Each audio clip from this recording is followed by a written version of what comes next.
Here it is, the Honor Magic 8 RSR Porsche Design. Let's open the box and check it out together. Okay, wow, the inner packaging looks completely different this time. There's even a line printed on it that says, if you analyze the function of an object, its form often becomes obvious. That's a pretty cool touch. All right, let me take a closer look. First up, this is the protective case, and it has a slightly firm, bark-like texture to it. Next is the data cable, and wow, this black braided cable feels really premium. I honestly like the texture a lot. Then we have the 120-watt charging adapter, and yes, it's still USB-A.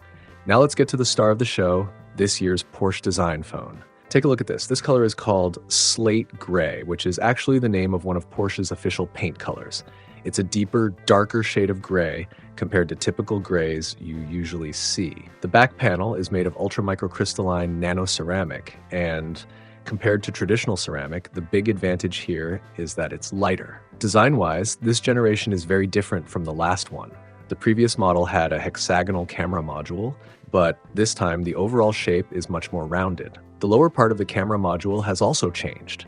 Before, there was a single waistline dividing two surfaces. Now there are two waistlines creating three surfaces, which finally come together into a unified plane at the bottom. Between those two waistlines, the raised section has multiple fine lines that form a sort of flying line effect. Because of this, the whole design feels softer, more rounded, and in my opinion, more three-dimensional. The midframe is made from aluminum alloy with a brushed metal finish, and I think this feels far more premium than the glossy midframe used before. The edges of the frame also have a gentle curve, so it feels quite comfortable in the hand. The color of the frame is carefully matched to the natural gray tone of the back panel, keeping everything visually consistent. Another small but noticeable change is that the volume and power button and power buttons have been moved slightly lower. For me, their new position feels just right. There's another interesting detail here. The power button no longer has the red accent line in the middle, so it looks more like a standard power key now. But below it, Honor has added a new physical AI button, which is something new for this generation. As for the cameras, just like before, there are three of them.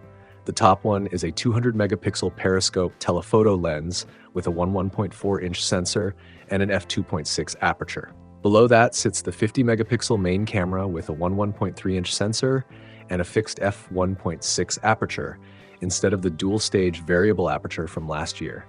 Both of these cameras support SEPA 6.5 level image stabilization. On the left side, there's a 50-megapixel ultra-wide camera with an f2.0 aperture. On the front, you're looking at a 6.7-inch display with equal depth on all sides. It's slightly smaller than the previous generation's 6.8-inch screen.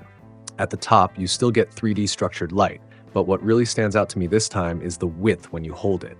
The previous model was 77.1 millimeters wide, while this one is 75 millimeters, which makes the phone feel taller and slimmer in the hand. The thickness comes in at 8.15 millimeters, making it thinner than the previous 8.8 millimeter version, and it weighs 239 grams. Because of the ultra-microcrystalline nano-ceramic material, it's a bit heavier than before.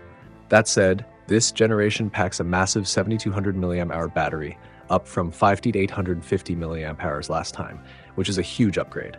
Considering that jump in battery size, the slight increase in weight feels totally acceptable to me and doesn't really bother me at all.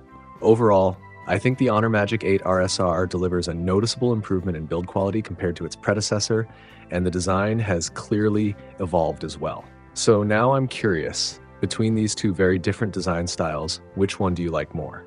I'll see you in the in-depth review video. Bye.